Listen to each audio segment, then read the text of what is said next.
Bonjour à tous. Alors, je pense que pour le nom des participants, je pense que c'est mieux qu'ils le donnent eux-mêmes, hein.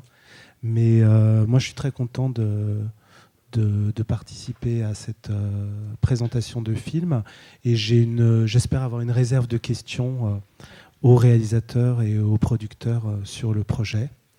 Et du coup, peut-être que ma première question, elle est au réalisateur, c'est ce film part d'un livre. Et donc, comment s'est passée la rencontre avec le livre? Peut-être que c'est le début de, de, de l'aventure, de l'histoire. Vous vous représentez? Oui, alors Claude Barras, donc je suis réalisateur. J'ai fait un premier film, pour répondre à ta question, un premier film qui s'appelait Banquise en 2004, qui était le fruit d'une rencontre avec un réalisateur de documentaires, mais qui écrivait beaucoup de petites histoires pour enfants. Et ensemble, on a fait un premier film qui s'appelle Banquise, qui traitait du l'embonpoint chez les enfants, donc qui était déjà un film pour enfants avec un sujet un peu grave, et avec lequel on a eu la chance d'être sélectionné à Cannes en 2005, ce qui nous a permis par la suite de continuer à faire des films un peu plus facilement. Et c'est lui qui avait lu ce livre.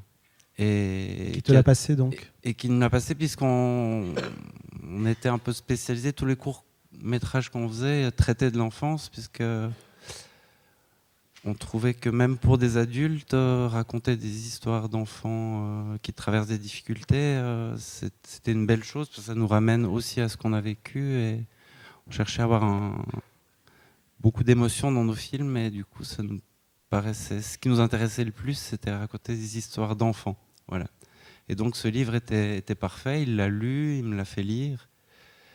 Et du coup, vous avez eu tout de suite le projet de faire un long métrage à partir de ce livre? Oui, il me l'a fait lire vraiment à Essian pour savoir si ça m'intéressait de développer avec lui un long métrage à partir du bouquin. Ce qu'on a commencé à faire ensemble. Ensuite, lui, maintenant, il est dans le documentaire télé. Donc, en cours de route, nos chemins se sont séparés. On travaille encore ensemble sur des courts-métrages, mais sur ce projet-là, j'ai continué en solitaire.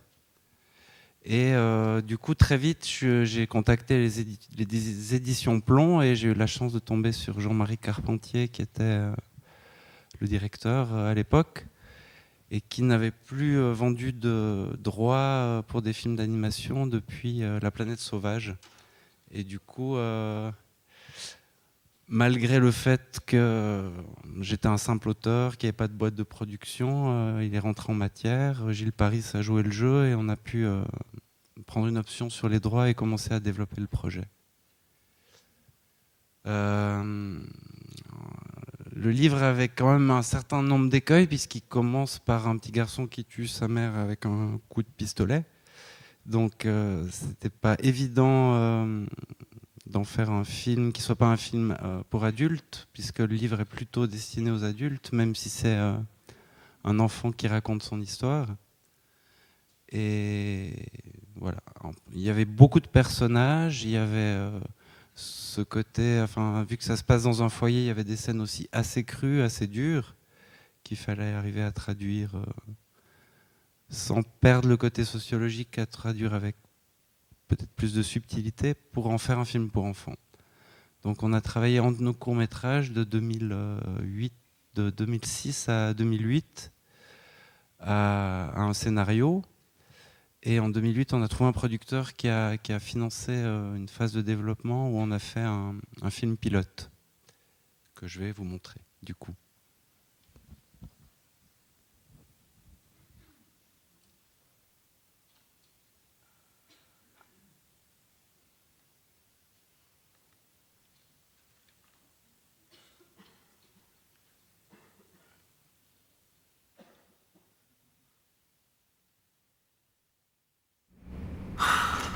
Suivant. Suivant. Bonjour. Tu viens t'asseoir ici? On va juste te poser 2-3 petites questions. Ma maman elle m'a dit que je ne devais jamais parler aux inconnus. Bon, ça te plairait de jouer dans un film? Ah ouais, comme Shrek. Ouais, moi je sais pas péter, je sais que rater. Tu fais ça bien, dis donc, hein? Bah, tout le monde se fout de ma gueule à l'école, alors... sauf Salah, mais Salah, il rigole toujours pour tout. D'accord. Et tu connais un petit peu l'histoire? C'est l'histoire de... Il y a des enfants qui sont dans un foyer, et puis Courgette, sans faire exprès, il tue sa maman, et puis après il se retrouve dans le foyer, et il rencontre la fille du policier, et puis... après ils se font des bisous, comme ça ils sont amoureux. Et puis après le policier il l'adopte à la fin. Et puis toi, par exemple, si on te demandait de jouer à un enfant qui a plus de parents? Ben, depuis que mes parents ils sont divorcés, ils s'aiment plus, puis ils ont des problèmes comme ça, et puis je sais pas. Des fois je suis un petit peu triste à l'intérieur.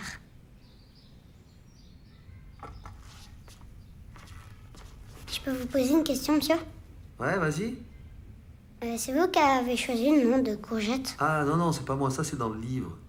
C'est sa maman dans le livre, elle appelle son garçon Courgette. Tu vois? Ça te plaît pas, Courgette? Courgette, c'est un peu pourri, Courgette. Ça fait fille. Ah. Gonflé, hein? C'est moi qui ai pris dans le film, je peux changer de nom? Comment ça fait fille? Cornichon, oui.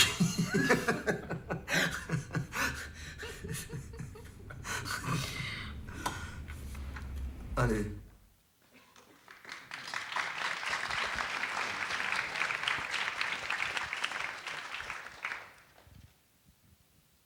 Et c'est à partir de ce pilote que ensuite il y a eu une rencontre avec la production.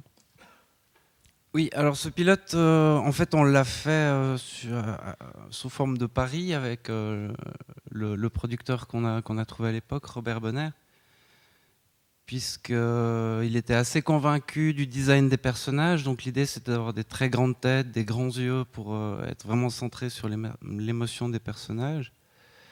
Et j'avais envie aussi d'être au plus près des enfants dans tout le film et de faire durer les plans, d'avoir des plans séquences.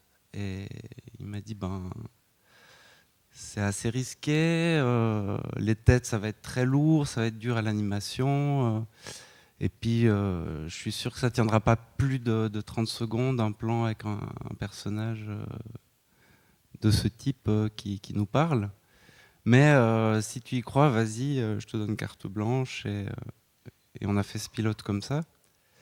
Et il se trouve qu'il avait fait le bon pari, puisque finalement, on a pu présenter ce pilote au Cartoon Movie en 2012, 2011, il y a quelques années, disons.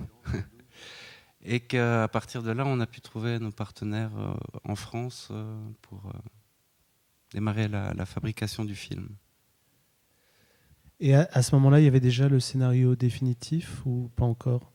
Non, alors à ce moment-là, on avait écrit un premier scénario avec Cédric, donc on avait essayé de résoudre des problèmes formels pour pouvoir en faire un film d'animation, c'est-à-dire moins de personnages. On a enlevé, on a fusionné certains personnages. On avait essayé de trouver une manière de... Puisqu'en fait, dans le livre, ça démarre par une bagarre entre Courgette et sa mère, qui a trouvé un pistolet et le coup part et la mère meurt, et qu'il fallait qu'on trouve une manière de raconter ça un peu moins brutale et sans pistolet pour pouvoir avoir une chance d'en faire un film pour enfants. Donc on avait trouvé différentes options, mais on n'avait pas encore la bonne. Et puis ça restait encore très épisodique, puisque le film, c'est vraiment des petits moments que Courgette raconte à la première personne, avec un langage d'enfant. Et donc, on avait réussi un peu à structurer le récit, mais il était encore un peu sous forme de série, comme ça, épisodique. Vous aviez senti que vous n'étiez pas satisfait du scénario? Alors, pas vraiment, non. Moi, j'étais assez convaincu qu'il était parfait, comme à plusieurs étapes du film. Et je voyais bien le film sous forme de flash, comme ça, avec des grosses ellipses. Pour moi, j'étais assez convaincu. Mais voilà, Max Carley connaissait Céline Sciamma et j'avais vu son film Tomboy juste avant qu'il me propose de travailler avec elle. Et du coup, je me suis dit que c'était certainement pour le mieux et on a eu la chance de collaborer là-dessus. On ne s'est pas beaucoup vu, on s'est vu 3 fois. Elle avait vu le film pilote, elle a lu la version de scénario qu'on avait.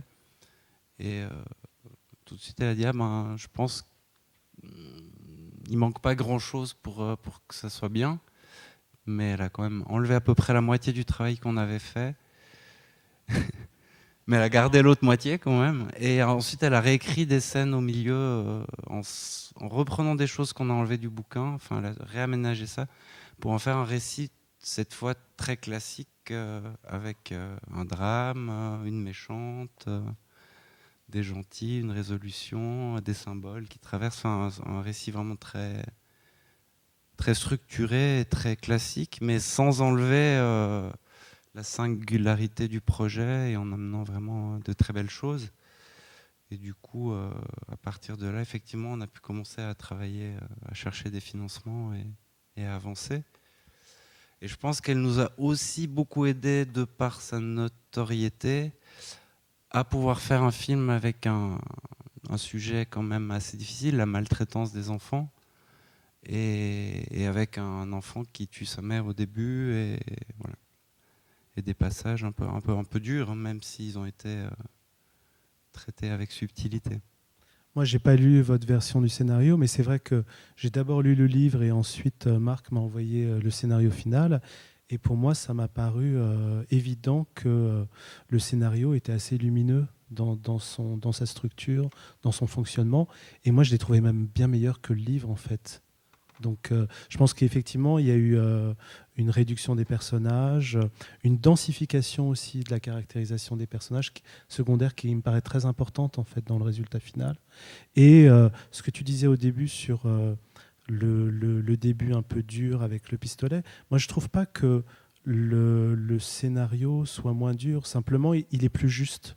Il est plus juste d'imaginer qu'il y a un accident et comme ça, la mère meurt après en tombant d'un escalier plutôt que de sortir un pistolet et de lui faire tirer dessus. Et à plein de moments du scénario, je trouve que simplement les choix sont à la fois plus simples et plus justes pour dire la même chose au fond. Là-dessus, il n'y a pas de trahison, effectivement. Non, c'est vrai, puisque finalement, dans le bouquin, même si c'est avec un pistolet, c'est aussi un accident. Et en fait, ce qu'il fallait garder, c'est l'accident. Mais par contre, un pistolet, ça reste un pistolet. Et dans un film pour enfants, c'est un peu complexe et brutal. Et effectivement, elle a amené une très belle idée, puisque la mère étant alcoolique, elle a utilisé un petit subterfuge avec les canettes de bière. Enfin, après, au niveau des symboles et de la caractérisation des personnages, elle a amené vraiment des très belles choses que moi j'ai continué à essayer de densifier, d'épurer après sur le storyboard, sur l'enregistrement des voix. Mais chaque personnage a un objet ou une façon de parler ou des bruits aussi maintenant au bruitage qui l'accompagnent et qui lui donnent une vraie présence. Ouais. Je vais peut-être juste, je vais juste dire un mot sur cette phase-là, quand le pilote était fini, avant que Céline Sciamma ait écrit la version du scénario qui a servi finalement à faire le film. Donc il y a eu à ce moment-là une présentation du pilote et du projet au Cartoon Movie, donc ça devait être effectivement 2011 ou 2012, je ne saurais pas dire. Et c'est quand même cette présentation-là et ce pilote que vous venez de voir qui ont été vraiment décisifs. Puisqu'à ce moment-là, ce qui était présenté, c'était le pilote, plus les intentions, les grandes lignes de l'histoire, les intentions. Mais il n'y avait pas encore de scénario. D'ailleurs, aucun scénario n'était communiqué à personne. Et il y a eu un engouement et un intérêt sur le film par la simple présentation des grandes lignes de l'histoire et du pilote tel qu'on vient de le montrer là. Et après, je pense que c'est intéressant de le signaler parce que tout du long, après de la production du film jusqu'à aujourd'hui où le film est pratiquement terminé, il y a eu sans arrêt des allers-retours et des modifications qui étaient à la fois sur l'image et sur le rendu vraiment final du film et sur l'écriture. En fait, les deux sont allés ensemble. Et en tout cas, le pilote qui permettait de montrer une esthétique, qui montrait aussi les intentions peut-être sur le type de dialogue, la façon de dire les choses dans la voix de Courgette en l'occurrence, a permis de donner envie d'aller plus loin dans le film. Et seulement après, donc le scénario de Céline Sciamma étant ensuite arrivé, il y a eu un examen du projet pilote plus scénario donc sur la trame qui avait été écrite par Claude, puis repris par Céline Sciamma. C'est à partir de ce moment-là que le montage financier a pu se mettre en place et que la coproduction s'est organisée donc, entre la France et la Suisse, puisqu'au final c'est une coproduction 50% France et 50% Suisse, ce qui n'est pas si fréquent dans les types de coproduction internationale. Et les différents partenaires sont venus donc sur le pilote plus le scénario. C'est ces deux éléments-là, disons, qui ont été décisifs pour que les engagements des chaînes de télé, des différents partenaires puissent se manifester. Et moi, j'en suis le témoin et l'illustration en tant que distributeur du film pour la France et coproducteur du film, puisque c'est à ce moment-là que Max Carly, donc le producteur de Rita Productions, qui était avec Claude sur le projet, ont cherché des partenaires en France, et c'est à ce moment-là que Blue Spirit, avec Armel Glorenec et moi-même, on est rentré en coproduction pour constituer la partie française de la coproduction, et que je me suis intéressé aussi au film à distribution. Mais à ce moment-là, donc le scénario tel qu'il a existé ensuite n'était pas encore là. C'était vraiment important de le dire, puisque c'est pas sur la base d'un scénario en fait qu'on s'est engagé sur ce projet-là, et tous les partenaires financiers, enfin pas tous, après les chaînes de télé, l'Avance sur Recette, Ronald Cinéma, Eurimage, tous les partenaires qui sont venus sur le film sont venus sur le scénario de Céline Sciamma plus le pilote. Mais le pilote a eu un vrai effet déclencheur avant même qu'il y ait une forme écrite très consistante. Voilà, je voulais juste signaler ça, parce que voilà, dans le processus, c'est comme ça que ça s'est passé. Et après, ce scénario a été une étape qui évidemment a été décisive pour constituer le financement.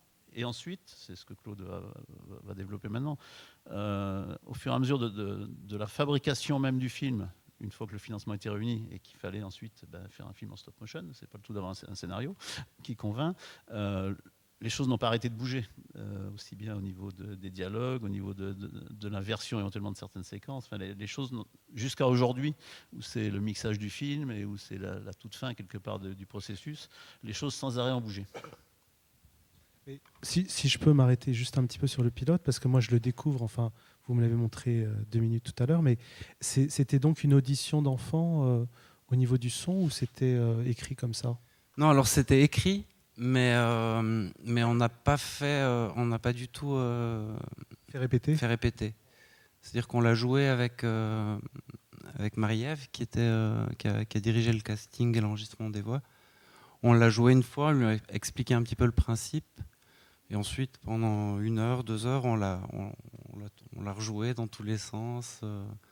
Après, on était faire un peu de foot avec lui pour qu'il pense à autre chose. On a recommencé. Et après, c'est vraiment reconstruit mot par mot, soupir par soupir, en montage. Mais pour avoir quand même, au final, cet aspect très naturaliste dans les voix, qui me semblait, pour moi, très important. Certains auront peut-être reconnu le plagiat de Creatures Conforms de Hardman, mais en fait, ouais, je me suis beaucoup inspiré de cette série que je trouvais très forte. Et comme je voulais faire un film pour enfants qui ne soit pas un simple divertissement, mais qui transmette des valeurs, parce que moi-même, enfant, je me rappelle des films que je me rappelle, c'est Rémi sans famille, ou c'est des films qui m'ont fait pleurer et en même temps qui m'ont fait rire, et je trouvais qu'il n'y avait plus beaucoup ce type de film qui était proposé. Du coup, c'était un peu l'idée, et du coup, ouais, pour moi, c'était vraiment important de trouver un côté naturaliste avec les voix, et c'est vraiment l'étape qui a servi d'ossature à tout le film. Après le scénario, c'est le travail sur les voix. Donc on sent déjà l'intention de réalisation à travers ce dispositif choisi sur les voix. Ouais. Donc on a effectivement, ça a été compliqué de convaincre tous les partenaires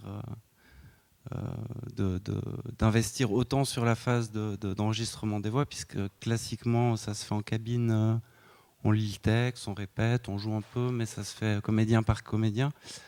Et avec Marie-Ève, on tenait à ce que on joue le film du début à la fin dans l'ordre chronologique avec tous les acteurs en parallèle qui avaient un petit micro-cravate plus une perche pour un ingénieur son qui faisait la captation comme on le ferait en cinéma de fiction.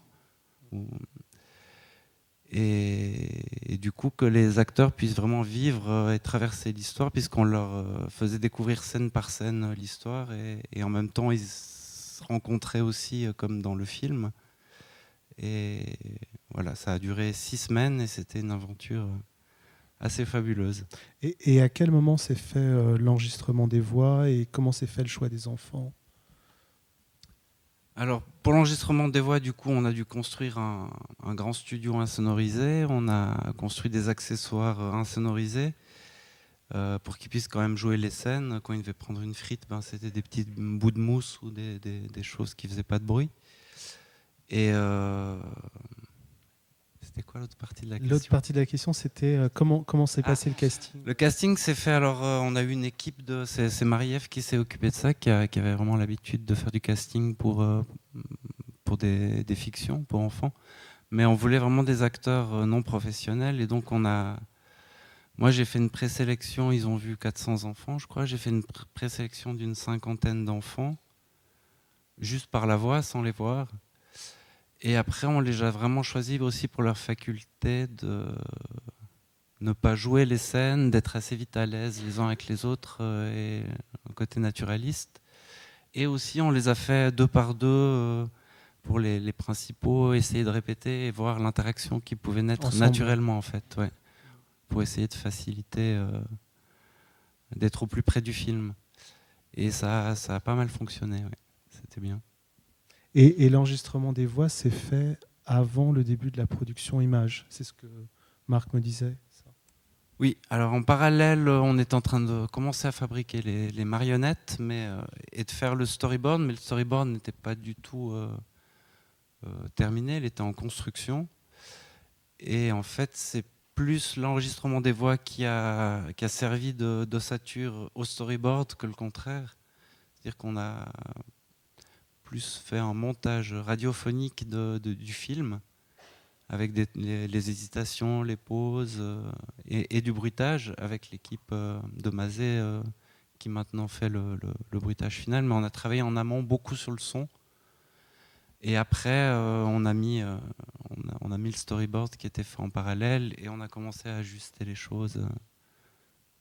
Et avant d'en arriver là, qu'est-ce qui s'est passé quand les enfants se sont appropriés le scénario? Est-ce qu'ils ont vraiment suivi à la lettre ce qui était écrit ou est-ce qu'il y a eu des transformations par le fait qu'ils se l'approprient, le scénario?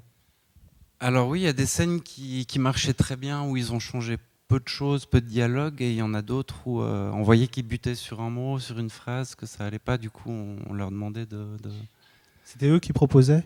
On leur demandait de proposer des choses. C'était pas toujours facile finalement parce qu'on leur demande de proposer, ils commencent à réfléchir et Ils deviennent moins naturels voilà. aussi. Donc ce qu'on faisait dans ces cas-là, on faisait une prise, on attendait le lendemain et on refaisait une prise et on regardait ce qui sortait de manière naturelle et ça marchait assez bien en général comme ça. Et sinon, Et est-ce qu'il y a eu une évolution au cours de l'enregistrement? C'est-à-dire que eux-mêmes, de plus en plus, ont pris des initiatives quand ils n'arrivaient pas à dire le scénario, de proposer autre chose à la place, ou vous avez toujours été derrière pour... non, en général, les premières prises, naturellement, soit ça passait et puis on continuait, soit ça coinçait. Et c'est vrai qu'au bout d'un moment, ils proposaient assez spontanément, ils étaient dans le processus. Mais ce qui s'est passé beaucoup aussi, c'est qu'il y avait des dialogues qui semblaient très bien écrits et qui marchaient très bien sur le scénario, mais qui, une fois joués et avec ces enfants-là, fonctionnaient plus.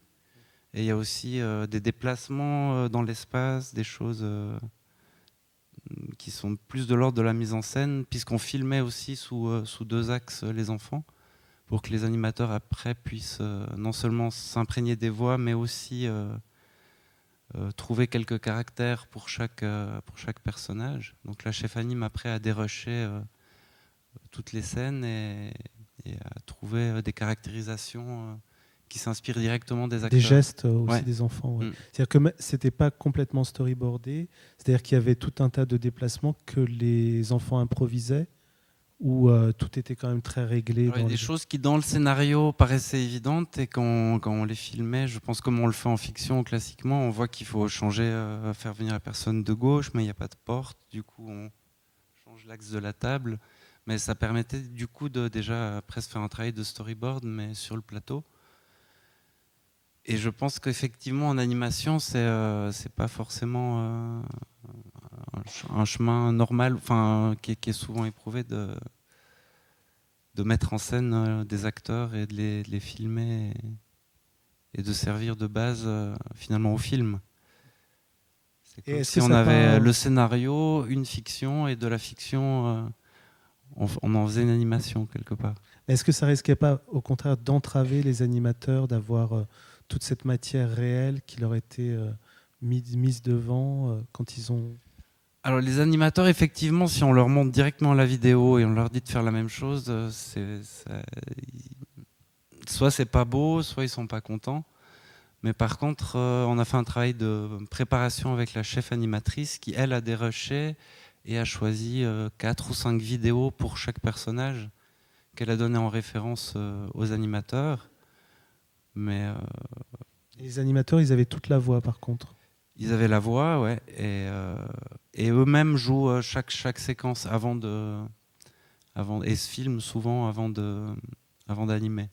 Le premier travail, c'est d'incarner, de sentir de l'intérieur ce que va faire le personnage, de décrypter la voix, les phonèmes et tout ça. Et après, on fait une première passe d'anime où il y a juste les moments clés et le timing. Et après, on anime. C'était fait en plusieurs étapes comme ça. Puisqu'il n'y a pas de undo en stop motion ou d'amélioration a posteriori. Voilà. Du coup, je vous propose de regarder quelques morceaux de l'enregistrement des voix et ce que ça a donné après en animatique et au film. Donc la première séquence, c'est l'arrivée de Courgette au foyer. Il se fait un peu chahuter par Simon, qui est un peu le caïd du foyer, au premier repas. Et là, c'est le soir, il est dans son lit et les autres enfants arrivent. Ah non, c'est pas ça du tout. Ah oui, c'est ça, oui. Non, c'est une petite séquence voilà, où les enfants sont effectivement dans le dortoir et parlent de sexe.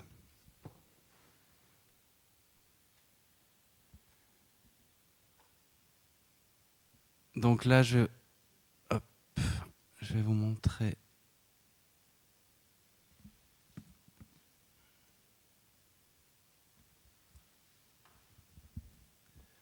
Un tout petit bout de la captation. Caméra, Tourne. 29/2, 4e. Chut. On sait pourquoi elle est là. Mais on sait pourquoi elle est là, c'est à cause du truc du dinosaure. Moi, je sais pourquoi elle est là, en tout cas. Moi, je sais pourquoi elle est là, en tout cas, c'est à cause du truc du dinosaure. Regarde-les, là. Moi, je sais pourquoi c'est à cause du truc du dinosaure. Ben, moi, je sais pourquoi elle est là. Moi, je sais pourquoi elle est là, c'est à cause du truc du dinosaure. C'est à cause de quoi? Le truc du dinosaure. Toi, tu sais pourquoi elle est là? Mhm. Ah ouais. Moi, je sais pourquoi elle est là. Je te crois pas. Ouais. Donc là, en fait, c'est une réplique qu'on n'arrivait pas à Mais oui, faire moi, je sais pourquoi elle avec est tous là. les enfants. Donc c'est une petite séance Pourquoi supplémentaire qu'on a fait avec lui. Ben, à cause du truc des dinosaures. Mais c'est à cause du truc du dinosaure. Ah ouais?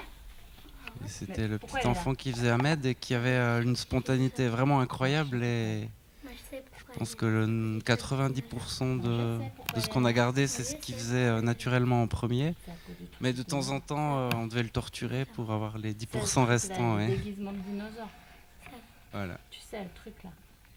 C'est ce truc-là, c'est à cause du... Donc je vais vous montrer la séquence finie. Donc vous allez voir, c'est juste la dernière réplique de la séquence sur laquelle on l'a torturé.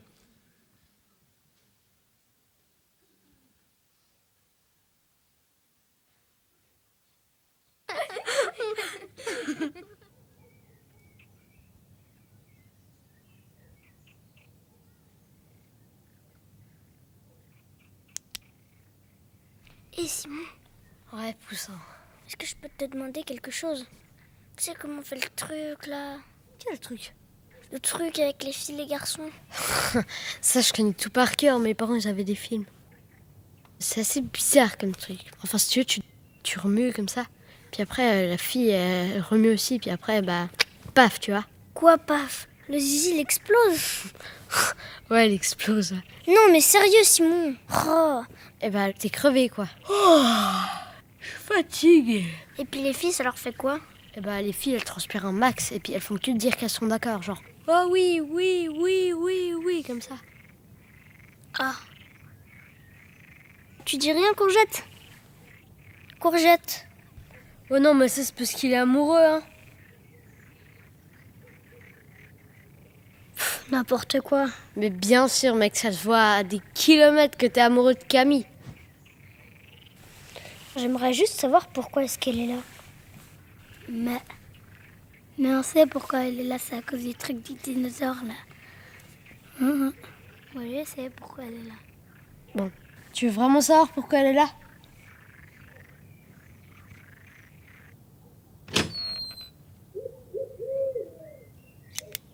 T'es sûr?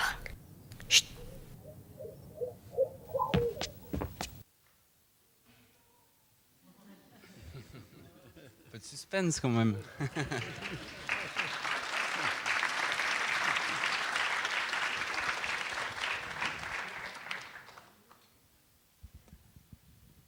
Donc là, je vais vous montrer encore quelques extraits des enregistrements. C'est quand Courgette, donc le héros, et Camille, la petite fille qu'il a rencontrée au foyer, passent le week-end chez Raymond, qui est le flic qui a recueilli Courgette et qui vient le voir, avec qui il se lie d'amitié. Et la petite Camille, elle, par contre, s'est cachée dans la voiture et là, parce qu'elle veut pas aller chez sa tante qui la maltraite. Qui est la méchante de l'histoire. Qui est la méchante de l'histoire, voilà. Et donc c'est l'arrivée chez Raymond, ils sont allés au train fantôme avant et ils découvrent un peu chez lui. Donc je vais vous montrer en fait quelques enregistrements, captation de voix. Ensuite il y aura un bout de 7 minutes d'animatique et après il y a 5 minutes de film. Et suite à ça, je peux vous expliquer un petit peu les différentes étapes de simplification et les choix qui ont été faits pour arriver au film final. Parce qu'il y a plusieurs choses assez intéressantes qui se passent dans le processus, sur ce bout de séquence.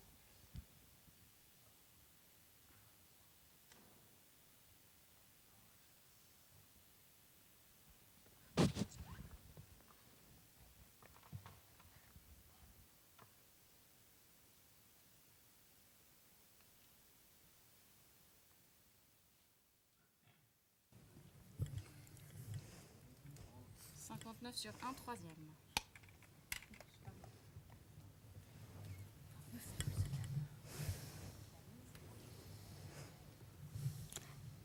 C'est toi quand t'étais jeune?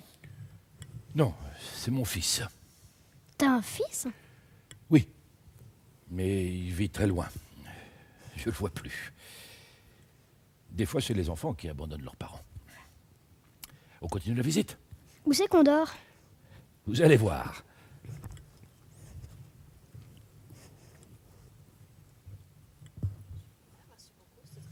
Oui.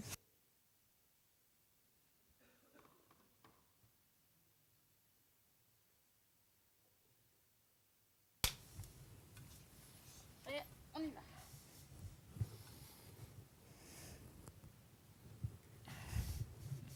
Waouh! C'est la jungle ici? J'aime bien faire pousser des trucs. On dort là? Ça vous va? Ouais. Ouais. Bon. De nouveau un petit wow un peu plus lumineux, s'il vous plaît, un peu plus enthousiaste. Encore plus, ouais. J'ai un truc dans l'œil. Prête? Ouais.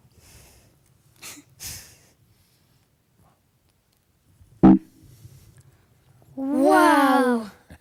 C'est la jungle ici? J'aime bien faire pousser des trucs. On dort là? Ça vous va? Ouais. Ouais. Oui, plutôt que ouais. Oui.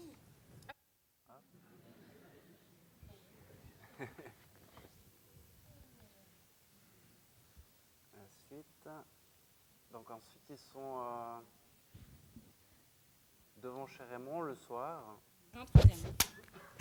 Sur une balançoire. Donc là, on l'a fixé sur un siège. On l'a fixé sur un siège parce que la troisième fois, elle a cédé. Et du coup, c'est un peu dangereux. Tu sais, j'ai pas envie de retourner chez ma tante. Si j'y retourne, je me tue. Ou bien je la tue elle. Ouh. Tu sais, j'ai pas envie de retourner chez ma tante. Oui. Donc là, en fait, il Tu savait sais, qu'ils devaient s'embrasser j'ai pas à la envie de fin de la retourner chez ma séquence. tante. Du coup, ça a été très long avant qu'ils arrivent à être un peu calmes. Tu sais, j'ai vraiment pas envie de retourner chez ma tante. Si j'y retourne, je me tue. Ou bien alors, je la tue elle. Mais comment t'as fait pour tuer ta mère, toi? Ok, on refait depuis le début. Non, Bon, s'il vous plaît, je vous supplie. tu sais, Voilà. j'ai pas envie de retourner chez ma tante. Tu sais, je veux vraiment pas y retourner chez ma tante. Tu sais, je vais vraiment pas y retourner chez ma tante. Essaye de pas rigoler parce que Oui. je sais que c'est difficile. Et du coup, tac tac. Donc je vais vous mettre un bout d'animatique du coup qui démarre là-dessus. Et ensuite il y a la tante qui vient la chercher chez Raymond. Et il y a les enfants qui seront un peu déçus au foyer un peu plus tard. Donc ça c'était l'animatique. Donc après enregistrement des voix, storyboard et avant tournage. Et ensuite pendant le tournage il y a eu toute une série de décisions de simplification, d'épures qui ont été faites. Et je vous montrerai le résultat final et je vous expliquerai un peu le processus.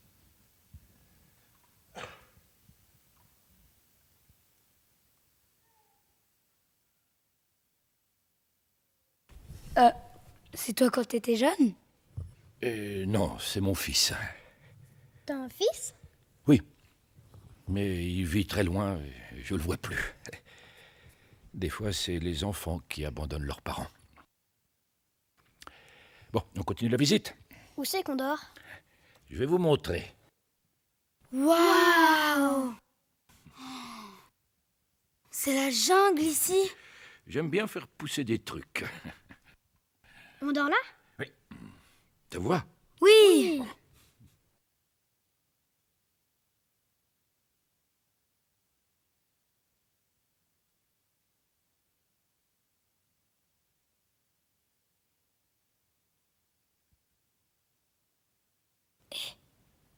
Tu dors? Et toi? Tu dors? Non. Et toi? Non. Non plus. Et toi? Toujours pas.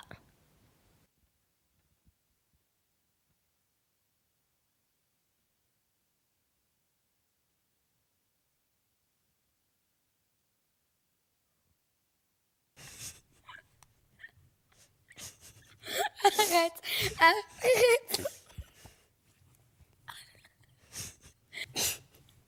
Tu sais, Courgette, je vais vraiment pas y retourner chez ma tante. Si j'y retourne, je me tue. Ou alors, je la tue. Comment t'as fait, toi, pour tuer ta mère? Ben, c'était un accident. Je saurais pas le refaire. Il faut un grenier et tout. Mais il y a un truc que je comprends pas. Pourquoi est-ce qu'elle veut que tu vives chez elle, ta tante, si elle t'aime pas? Bah, pour l'argent. Si je vis chez elle, elle toucherait une pension. Elle adore ça, l'argent.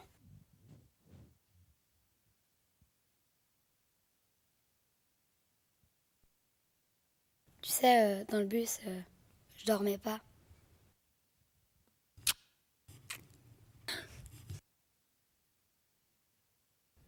Eh ben, c'est du propre. Et ils sont même pas couchés. Ils font des cochonneries en plus. Bon, allez, viens là, ma petite chérie. Tu n'es pas en sécurité ici, n'importe qui peut te kidnapper. Mais personne n'a kidnappé personne, madame. Camille voulait pas venir chez vous. Je pense qu'elle a ses raisons. Bon, lâchez-la maintenant. Taisez-vous. Je vais porter plainte contre vous aussi. Je la ramènerai le jour de l'audition avec le juge. D'ici là, viens avec moi. Allez, Non.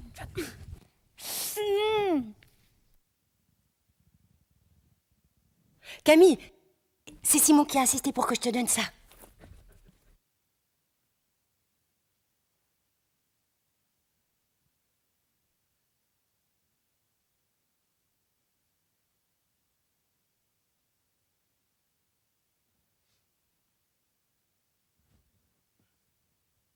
T'es bien comme ta mère, toi, une petite traînée. Partir avec un garçon à ton âge, mais quelle honte. Mais ça arrange bien mes affaires, tes bêtises, tu sais.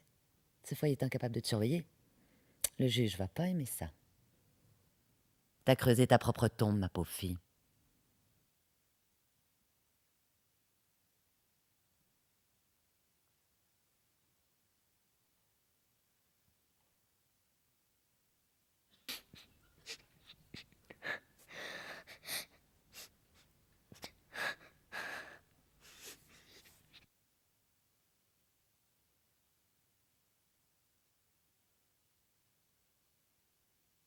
Chère Camille, depuis que t'es partie, il s'est passé plein de trucs.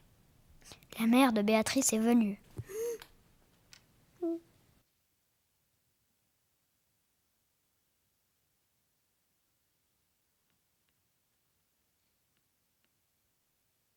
Alors Béatrice, elle s'est cachée dans les bras de Rosie. Elle disait que c'était pas sa mère, qu'elle reconnaissait pas ses cheveux. Mais elle a changé de coiffure. C'est normal, ça arrive souvent. Les enfants, c'est comme ça, et puis la prochaine fois, ça ira mieux. Et Rosie est allée parler à la dame. Et puis, Ahmed, il arrête pas de pleurer. Je crois qu'il a perdu son lapin.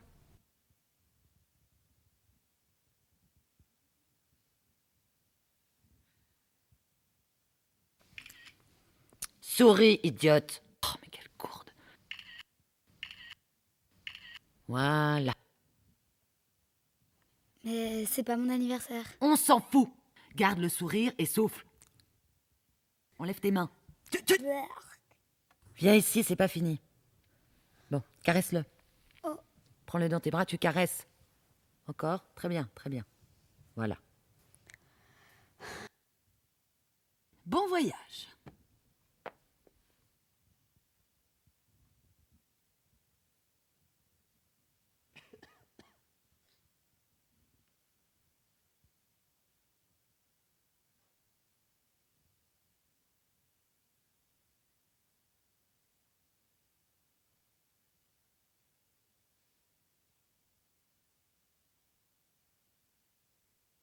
Salut Camille, c'est Simon. Si tu m'entends, lève le bras. Non, l'autre. Je t'imagine bien en train de lever le bras. Désolé, j'ai pas pu m'empêcher de faire une blague. Bon, sérieusement, si t'écoutes ce message, c'est que tout va très très mal. Mais moi, je crois que j'ai trouvé comment te sortir de là. Alors maintenant, écoute-moi bien.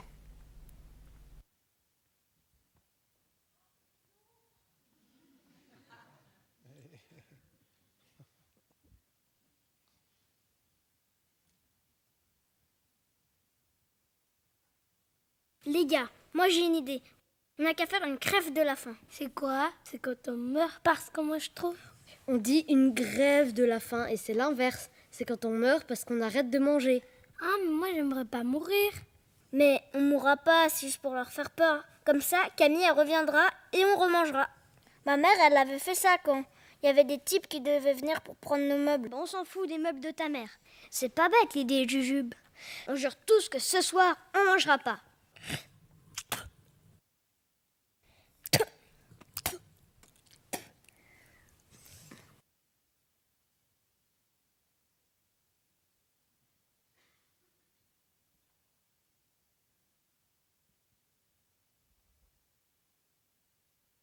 Je crois que c'était pas une bonne idée.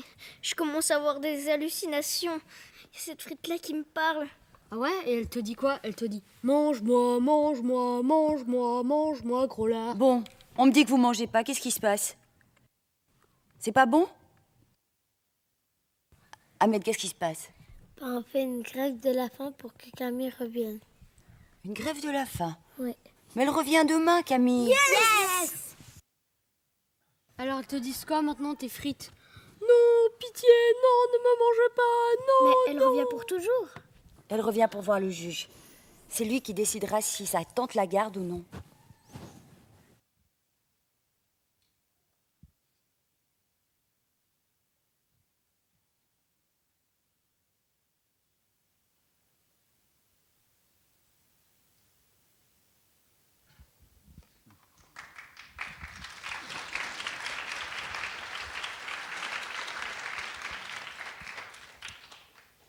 Donc voilà, ça c'est la base sur laquelle on a commencé à travailler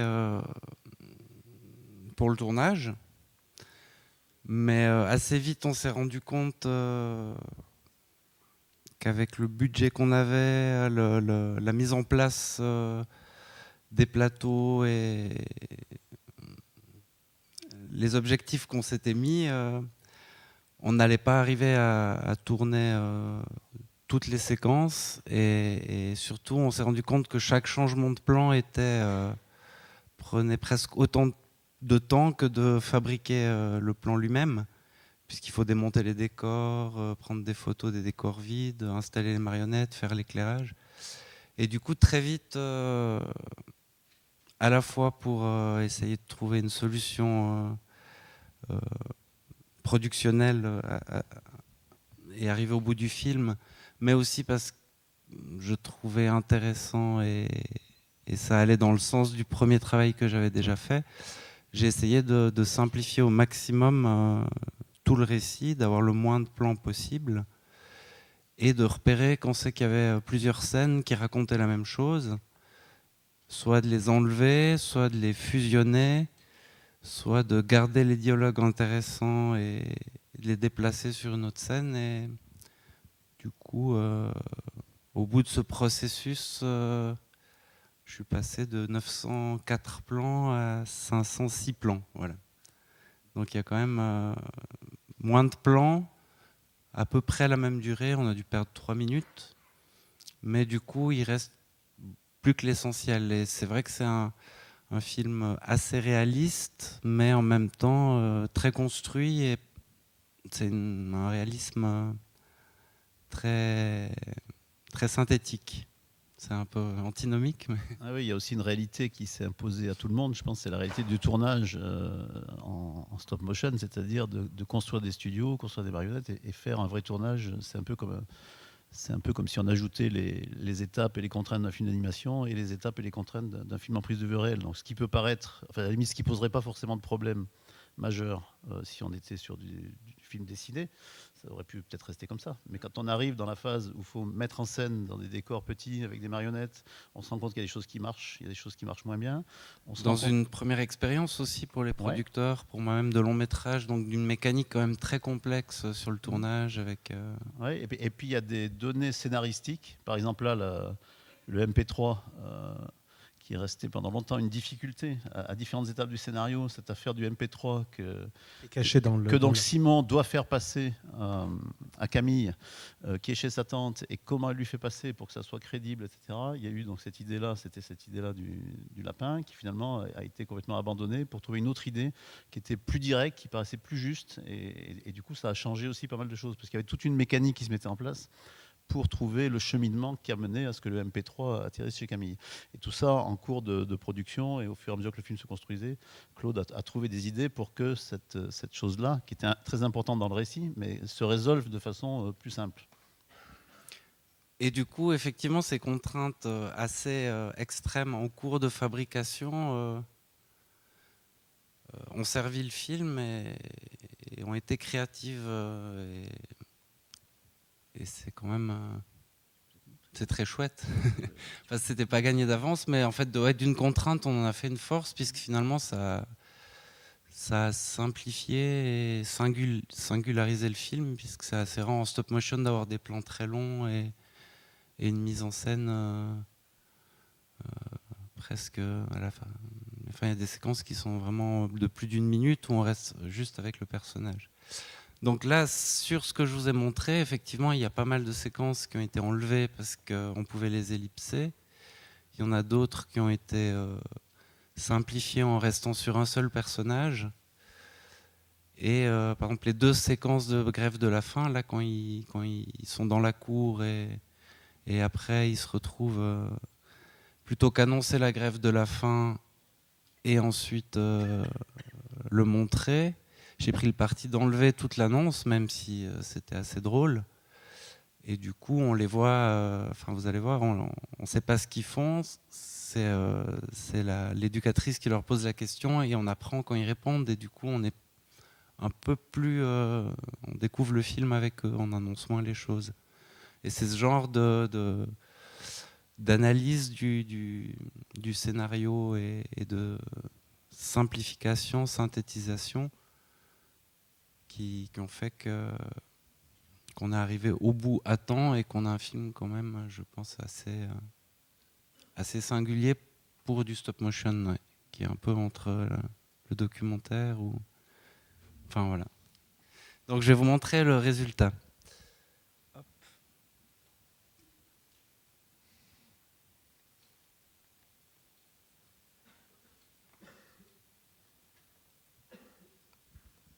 Donc là, du coup, je suis parti un tout petit peu plus tôt que ce que vous avez vu. C'est quand la tante découvre que Camille est partie, parce qu'il y a l'élément narratif qui remplace le lapin dans lequel était caché le MP3, qui est en fait un petit porte-bonheur qu'a reçu Camille de Courgette et que Simon va utiliser. Elle est partie avec Courgette. Comment ça, Courgette? Je veux dire avec Icare, qui était avec le policier. Une Courgette? Un policier? Qu'est-ce que c'est que cette histoire? Bon, écoutez, je suis vraiment désolée. Elle s'est cachée dans la voiture de... Un policier qui vole les enfants, vous appelez ça monsieur très bien, vous? Mais elle s'était cachée dans sa voiture. Il savait pas. Ce qui est sûr, c'est qu'elle avait visiblement pas très envie de passer le week-end avec Camille doit passer le week-end avec moi. Où habite ce monsieur? Soyez raisonnable, madame. Respectez la volonté de Camille. Mais enfin, les enfants n'ont pas de volonté. Je vais la chercher. Excusez-moi, madame, excusez-moi. Vous pourriez donner ça à Camille, s'il vous plaît? Mais qu'est-ce que c'est que ce truc? C'est son porte-bonheur. Elle l'a oublié. Ah, bon, alors si c'est son porte-bonheur, ça change tout. Yes.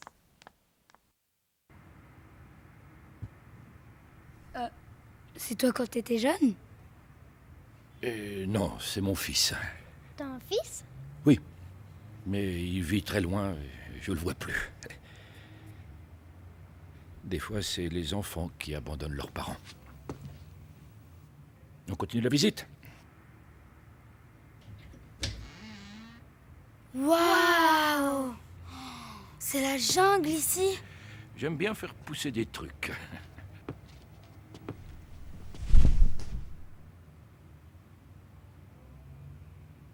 On dort là? Te vois? Oui!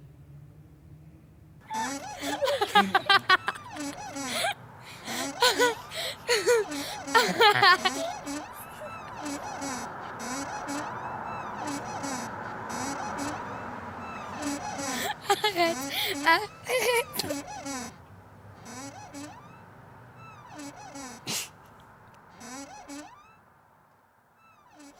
Tu sais, dans le bus, je dormais pas. C'est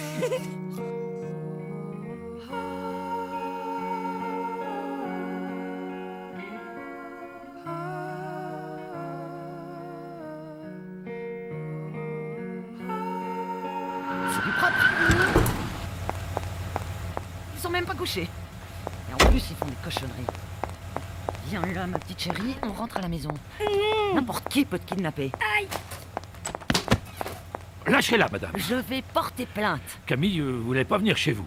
Et je pense qu'elle a ses raisons. Je vais porter plainte. Je la ramènerai le jour de l'audition avec le juge.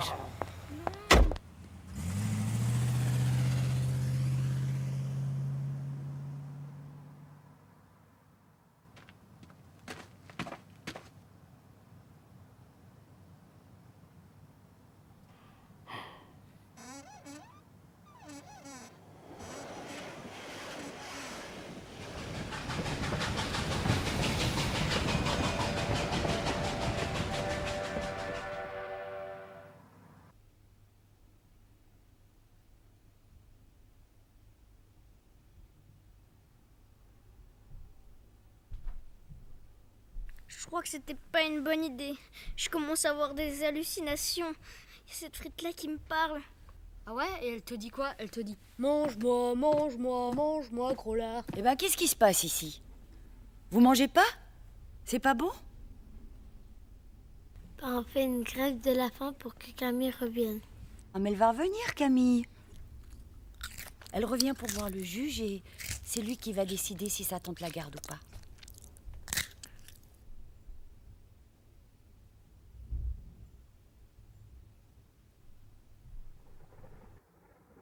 Chère Camille, depuis que t'es partie, il s'est passé plein de trucs. On a essayé de faire une grève de la faim, mais ça n'a pas marché. Et puis, il y a la mère de Béatrice qui est venue.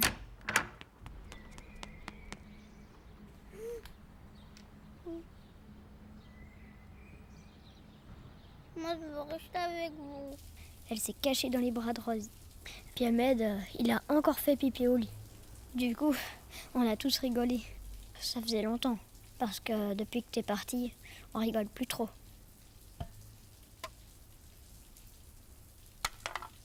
Mais...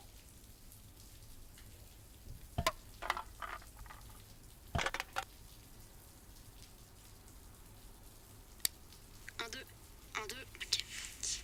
Ici, Simon. Si tu m'entends, lève le bras. Non, l'autre. Désolée, j'ai pas pu m'empêcher de faire une blague. Bon, tout va très très mal. Alors maintenant, écoute-moi bien.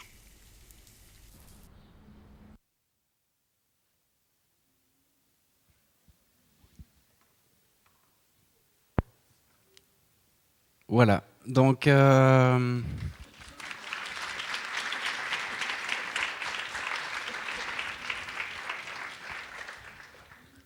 il y a pas mal de choses en moins, c'est un peu plus synthétique. Et il y avait 2 dialogues là-dedans que j'aimais beaucoup. C'était quand ils se réveillent là, et qu'ils se demandent s'ils dorment.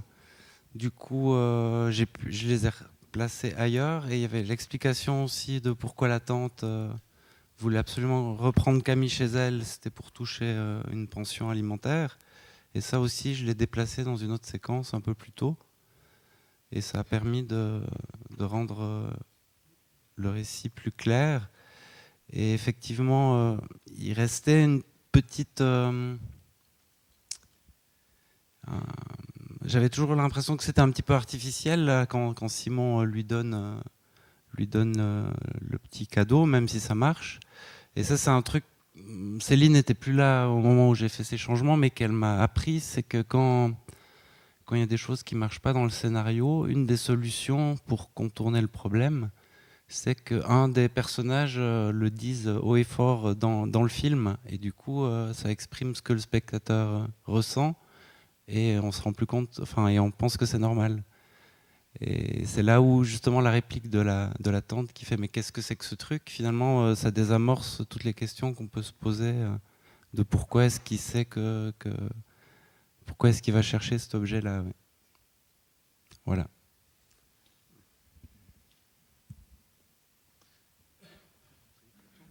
Est-ce que tu as prévu de...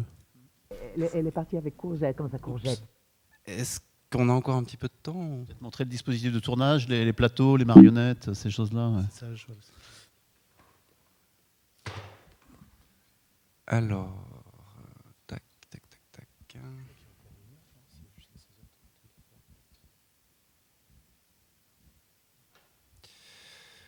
Alors, je vais vous montrer du coup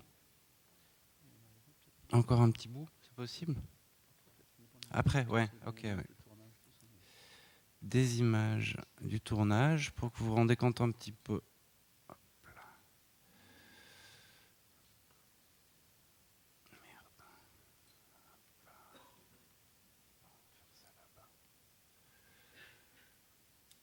Hop.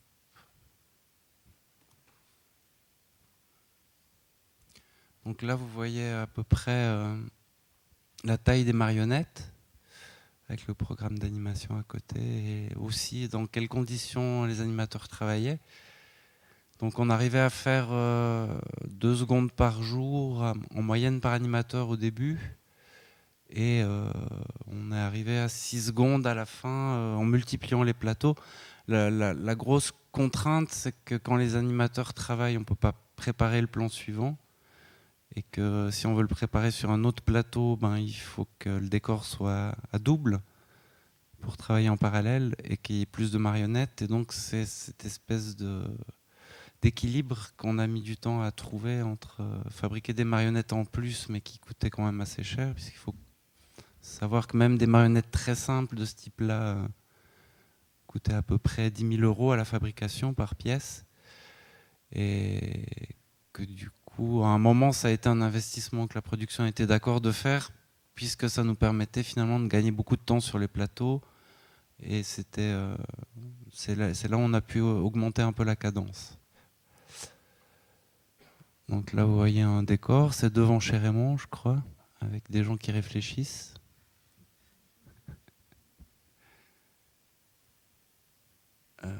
J'ai dû sauter à la fin. Hop, je remonte très vite. Voilà. Donc ça, c'est fabrication des décors. Vous voyez un peu la taille des choses. Ça, c'est sur le tournage. Donc, vous avez d'un côté le chef opérateur, de l'autre la chef anime. Et je les ai mis dos à dos parce que symboliquement, c'était 2 départements qui avaient besoin de beaucoup de temps sur les plateaux et forcément, il fallait partager le temps et c'était parfois complexe de trouver le bon chemin. Et c'est un équilibre vraiment qu'il fallait renégocier jour après jour entre avoir une image qui soit vraiment parfaite, bien éclairée, qu'on ait fait des répétitions dans la lumière avec les marionnettes pour être sûr qu'il n'y ait pas des ombres, des choses bizarres qui apparaissent en cours d'animation, et laisser le temps aux animateurs de faire leurs plans tranquillement sur les plateaux. Ça, c'était une image pour illustrer le dialogue réalisation-production. Voilà, ça c'est les personnages donc tels qu'ils ont été dessinés en bas, et puis les modelages en pâte à modeler en plastiline noire en haut. Ensuite, sur la base des modelages, on a séparé tête, bras, pieds. On a fait des costumes pour tout ce qui est le corps. Les têtes ont été scannées et imprimées en 3D pour qu'elles soient légères, imprimées et vidées en 3D, avec des petites griffes pour les yeux. On a pu régler la tension des yeux à l'impression 3D. Du coup, pour les animateurs, c'est juste avec le doigt, ils pouvaient déplacer très facilement les yeux sans qu'on ait besoin de faire de trous ou de choses trop complexes. Et voilà une tête imprimée en 3D avec des caches, puisqu'on coulait de la résine chargée en limaille de fer derrière les 3 éléments là, pour pouvoir mettre des bouches, des sourcils aimantés. Vous voyez aussi les petits aimants autour des yeux pour l'animation. Parce que du coup, à droite, vous voyez toutes les bouches avec les phonèmes. Et on avait développé ça pour justement... J'avais discuté avec les frères Guillaume qui avaient fait un film qui s'appelait Max & Co, en stop motion. Et ils m'ont dit que la clé, c'était les marionnettes pour eux. Et je crois qu'effectivement, d'arriver à développer des marionnettes qui soient animables très simplement et expressives, c'est quand même très important, puisque eux passaient à peu près 80% du temps sur les yeux. Parce qu'ils avaient des yeux minuscules qui changeaient de forme à l'animation, et du coup, ils devaient faire en pâte à modeler toutes les intermédiaires des blinks. Et ça prenait un temps fou, et finalement c'est intéressant de gagner ce temps en préparant bien en faisant des tests et en réfléchissant dans le design comment simplifier. Donc c'est pour ça qu'ils ont des yeux complètement ronds, ce qui en fait une singularité, quelque chose d'intéressant, mais en même temps ce qui permet d'avoir un jeu de paupières très simple qu'on peut faire glisser à droite, à gauche, et faire des expressions sans sans que techniquement on y passe trop de temps.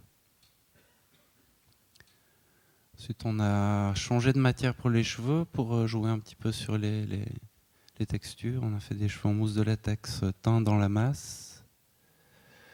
C'est la phase de peinture des têtes. Les bras étaient faits en silicone, avec une armature en fil tressé. Et le reste de l'armature plus solide en rotule.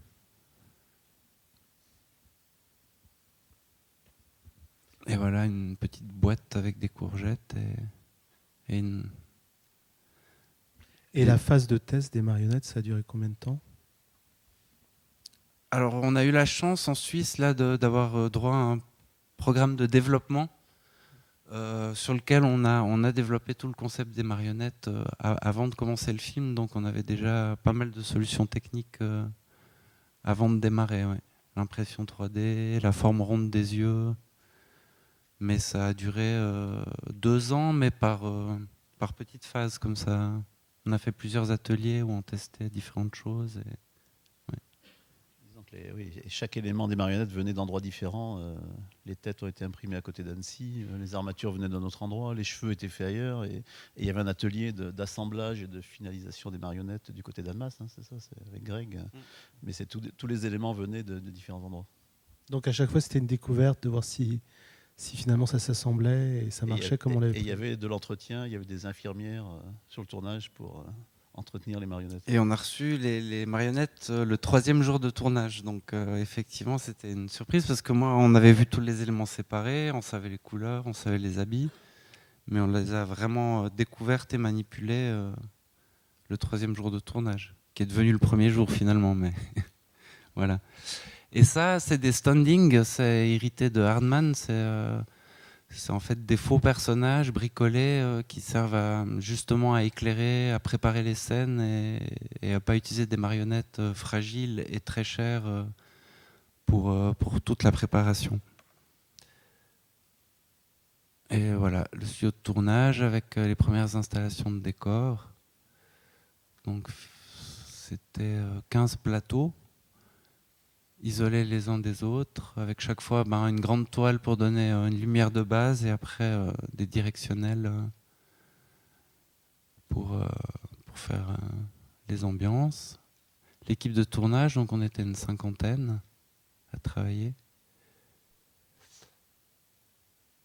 Et voilà. Je crois que voilà encore quelques images, vous voyez à peu près l'échelle des choses.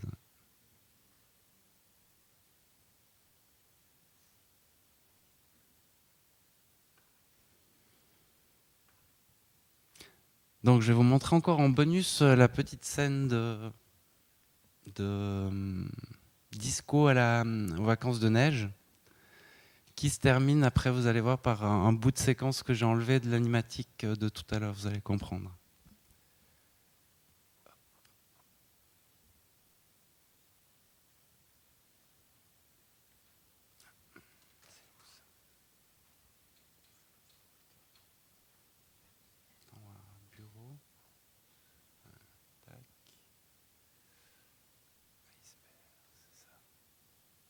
Ah.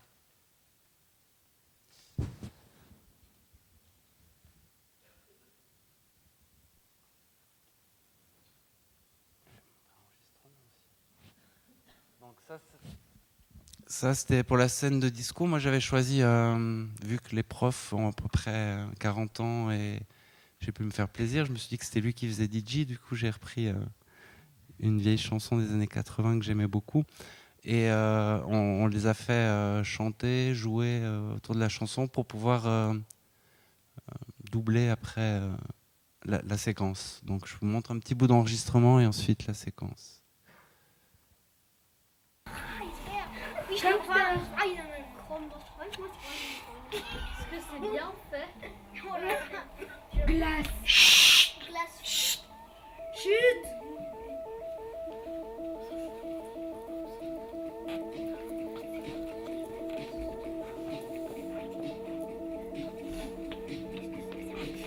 Iceberg, iceberg. Iceberg, iceberg. La difficulté, c'est que c'est en allemand. Et comme on est en Suisse, on apprend l'allemand à l'école, c'est la deuxième langue nationale.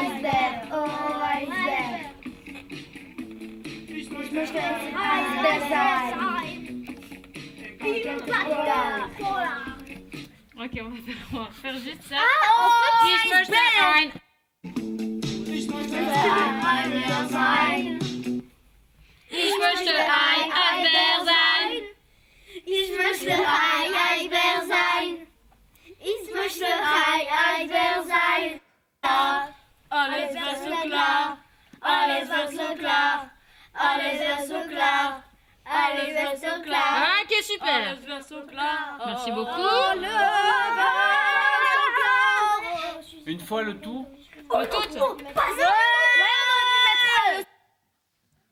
Voilà.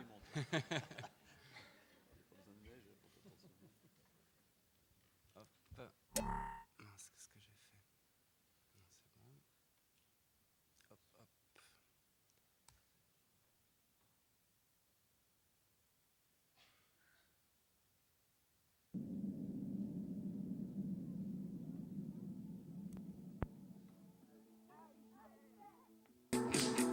Oh, Eisbär! Ich möchte ein Eisbär sein. Im kalten Polar. Dann müssen wir nicht mehr schreien. Alles ist so klar. Ich möchte ein Eisbär sein. Im kalten Polar. Dann müssen wir nicht mehr schreien. Alles ist so klar.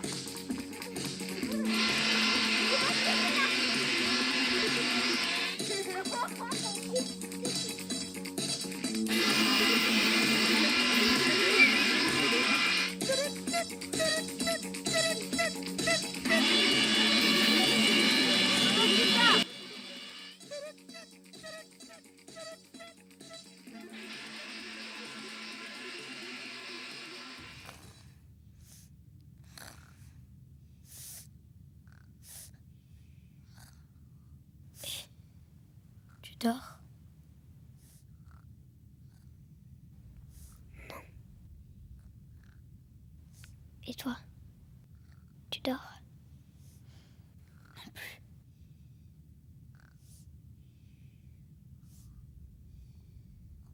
Et toi? Toujours pas.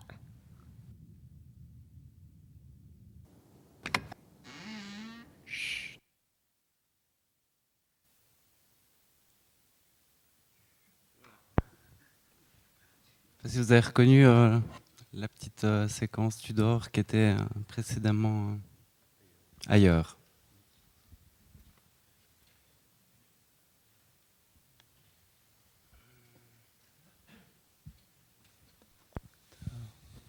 Je pense que, alors je sais pas, concernant le public à qui s'adresse ce film, est-ce qu'il n'y aurait pas des choses à dire là-dessus? Sur le public à qui ça s'adresse, on avait un sentiment au départ et qui n'a pas vraiment évolué finalement, maintenant que le film est presque fini, qu'on voit le film fini.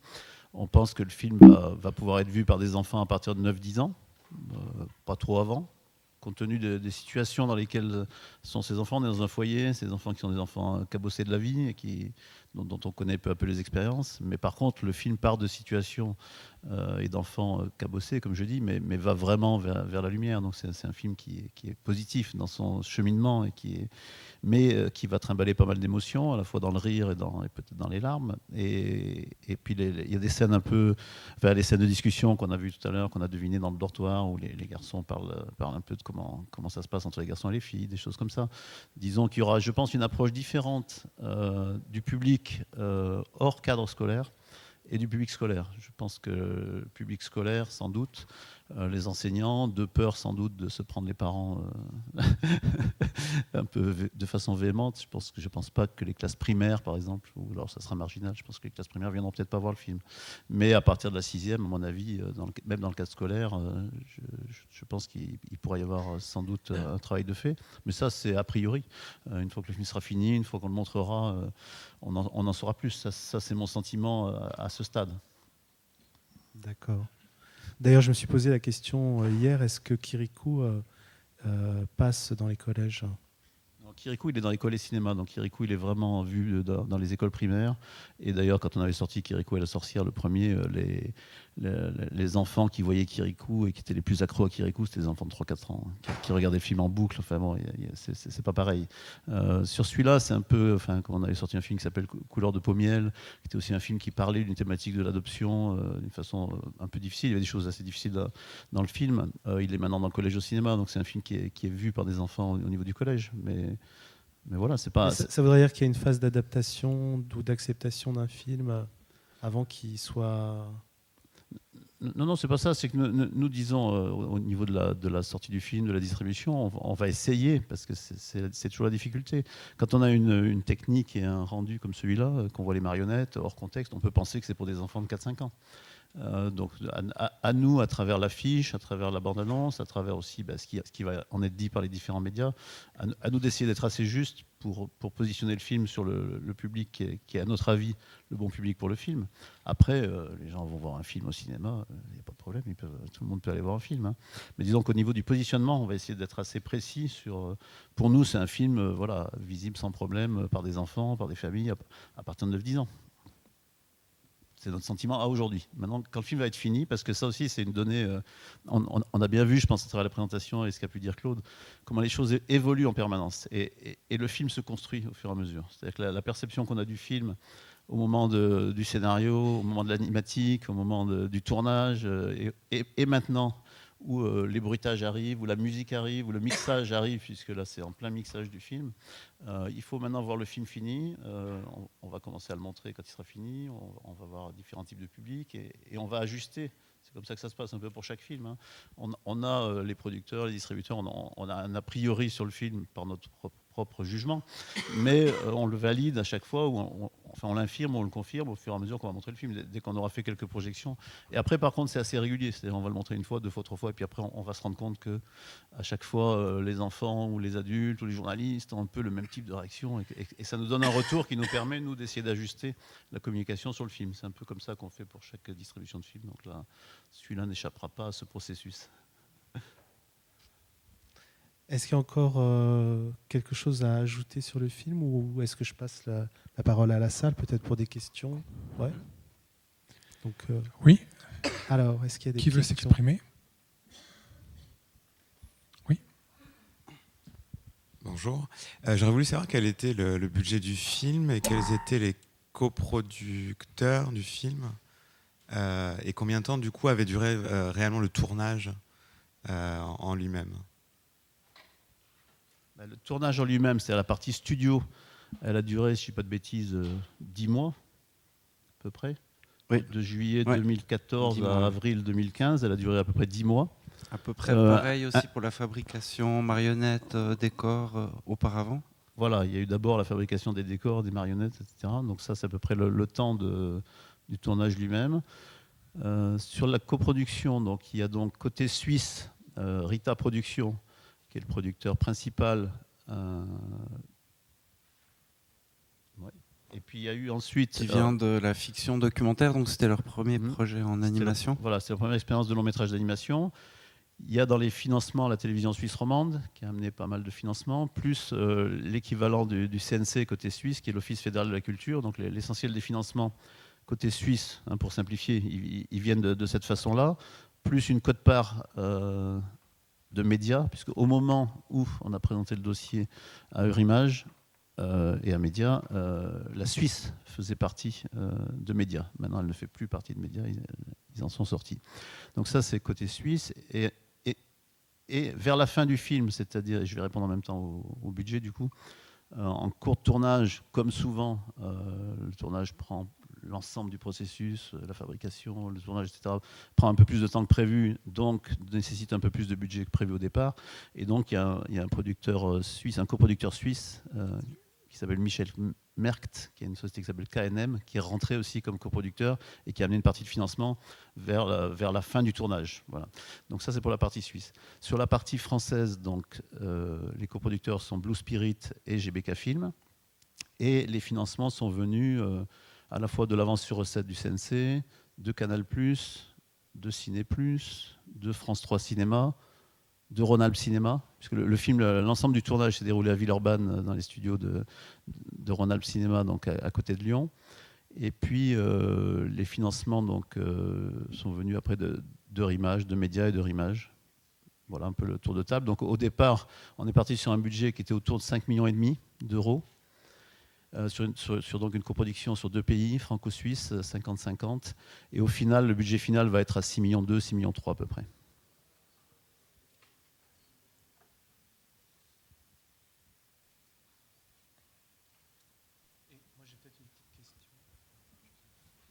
Moi, j'ai peut-être une petite question aussi sur la durée totale du projet. Depuis le début où il a été pensé jusqu'à aujourd'hui, ça représente combien de temps?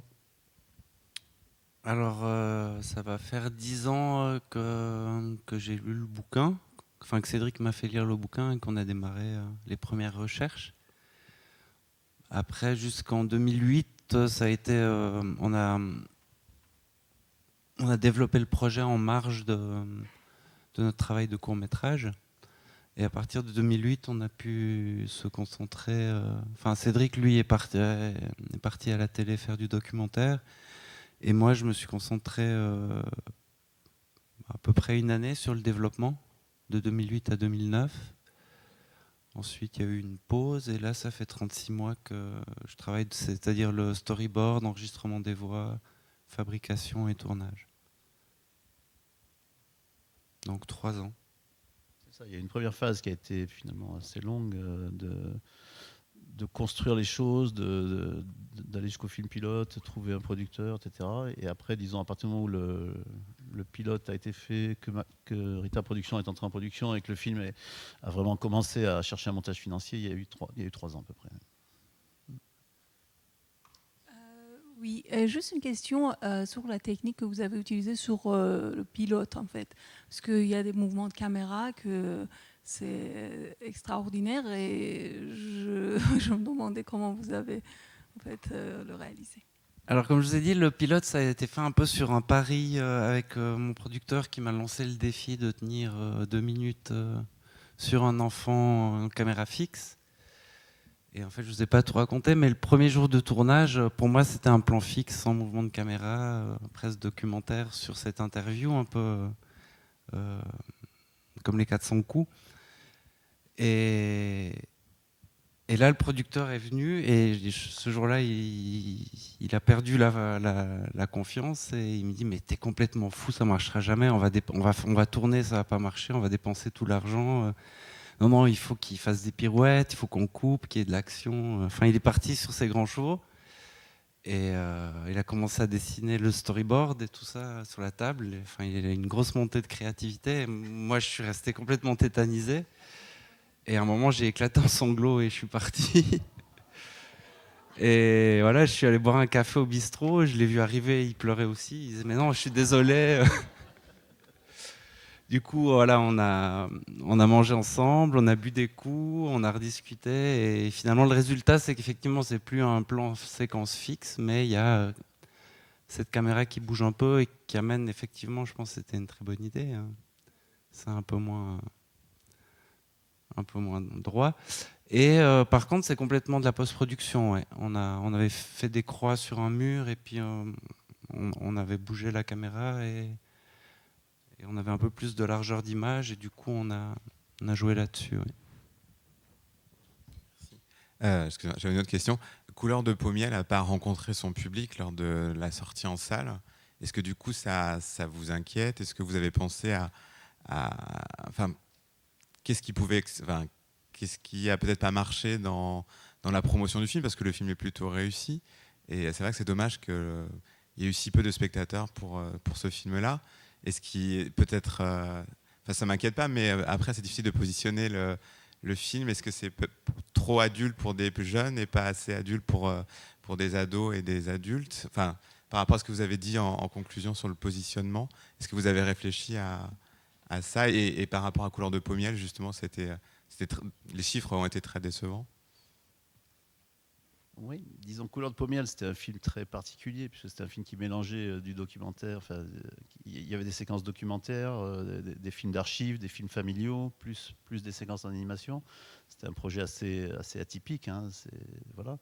Donc c'est un film, pour moi, Couleur de peau miel est un film beaucoup plus difficile à positionner, à faire rencontrer le public que Ma vie de courgette. Enfin, en tout cas, c'est mon sentiment aujourd'hui. Donc sur Couleur de peau miel, pour donner des chiffres, on a dû faire à peu près 60 000 entrées sur le film, ce qui est effectivement pas un gros succès. Et disons qu'il va y avoir une deuxième carrière maintenant qui s'ouvre à partir du moment où il rentre dans le collège au cinéma. Il va y avoir une seconde vie pour le film, et ça m'est déjà arrivé sur d'autres films, hein, sur des films difficiles qui des fois ne rencontrent pas leur public lors de la sortie initiale, et quand ils ont la chance de rentrer dans un dispositif scolaire, c'est vrai que des fois le temps et ce type de dispositif permettent que le film rencontre un public. Sur Couleur de peau miel, je ne serais pas étonné par exemple qu'on fasse 150 ou 200 000 entrées encore. Alors pas au moment où il est sorti, pas dans les 6 premiers mois, mais dans la durée. Et ça, c'est une carrière atypique par rapport à des films commerciaux qui sont lancés avec un certain moyen et qui font toutes leurs entrées tout de suite. Mais sur des films qui sont des films qui ont une certaine, certains sujets, une certaine forme, ça marche pas toujours, ça marche pas toujours tout de suite. Et c'est vrai que le fait de pouvoir, sur ces films-là, des fois, avoir une seconde chance dans le temps, permet à ces films, Couleur de peau miel, au final, je pense qu'il va rencontrer un public finalement raisonnable, mais la première exploitation a été très décevante. Voilà. Mais ça préjuge en rien de ce qui va se passer sur Ma vie de courgette, à mon avis. Ma vie de courgette, c'est autre chose. C'est quand même, à mon avis, beaucoup plus facile d'accès.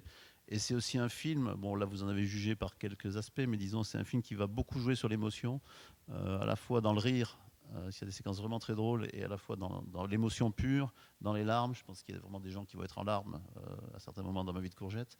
Et cette force émotionnelle, l'émotion que le film va générer, à mon avis, va être un atout pour le film et va faire que le film va intéresser. Après, voilà, c'est le propre de la production et de la distribution, c'est-à-dire que vous n'êtes jamais sûr à l'avance de ce qui va se passer.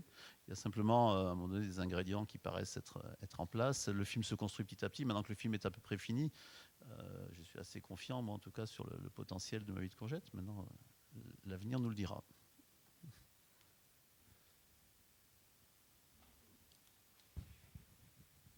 Quand on a sorti Kirikou et la sorcière, personne n'y croyait. Hein. Alors c'est un contre-exemple pour dire que voilà, c'est pas toujours.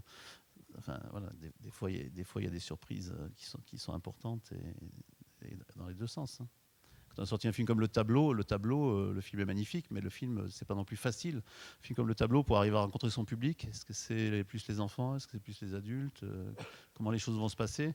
Et finalement, par exemple, un film comme celui-là, c'est un film qui a dû faire 300 ou 320 000 entrées sur sa première exploitation. Et pareil, qui vit sa vie dans la durée grâce à Collège au cinéma, grâce à École au cinéma, puisqu'il est dans les deux dispositifs. Donc c'est des films, disons que le travail qui est intéressant sur ces films-là, c'est de les faire exister, de les positionner, de les faire connaître le mieux possible pour que le public s'en empare dans la fréquentation normale, j'ai envie de dire, du cinéma, où on va au cinéma par soi-même, avec ses parents, tout seul, entre copains. Et puis après, à travers les dispositifs qui sont mis en place dans les écoles, il y a effectivement une possibilité pour ces films-là, quand ils sont de qualité, quand ils ont une durée de vie très longue, de rencontrer le public davantage. Plus de questions? Si.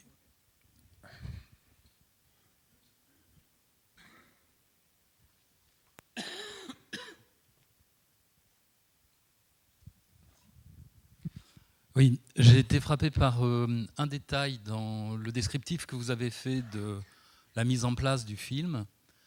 C'est les masques que vous avez montrés et le rapport à l'imprimante 3D. Et vous avez expliqué l'exécution en fait, de ces visages uniquement par rapport à ces critères techniques. Mais est-ce que dans votre esprit, il n'existait pas un rapport avec une esthétique antérieure? Parce que moi, en voyant ces visages, j'ai beaucoup pensé à Trinka, même si c'est éloigné, mais disons que le principe de la seule mobilité du regard et de la fixité partielle, en grande partie, disons, du visage, était une caractéristique des masques de Trinka. Oui, tout à fait. On peut directement citer comme exemple la simplicité des animations et des personnages qu'il a pu faire. Et c'est vrai que c'est ce qu'on a essayé de chercher là, il y a tout un aspect technologique effectivement assez moderne, mais au service d'une esthétique très simple et très... C'est presque des masques africains en fait. Ouais, c'est simple et dépouillé en fait. Ouais, d'aller à l'essentiel de ce que peut être un visage. Au contraire des voix, au contraire de l'histoire qui est très réaliste sur les visages. Effectivement, et même de la lumière qui est assez réaliste.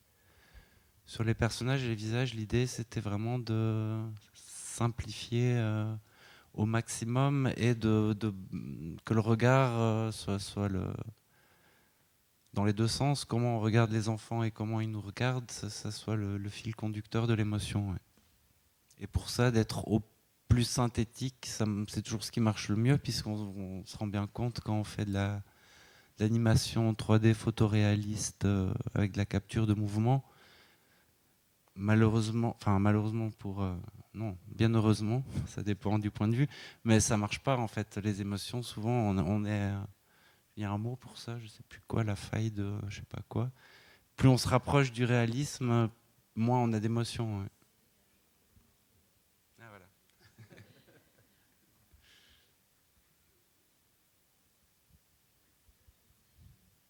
Et du coup, effectivement, en plus, j'ai eu la chance de voir une exposition des marionnettes de Trinka il y a 4 ans au festival au nord de Prague. Là, je sais plus comment il s'appelle.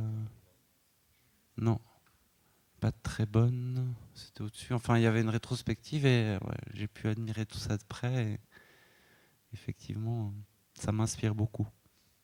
La dernière question. Excusez-moi, c'est encore moi. La moitié des coproductions depuis quelques années, ça se fait avec la Belgique et le Luxembourg.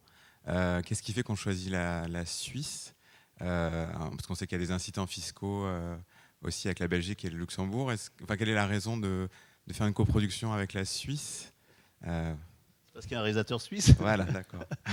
Il y a un réalisateur suisse, il y a un producteur suisse qui sont à l'origine du projet. C'est ça la raison.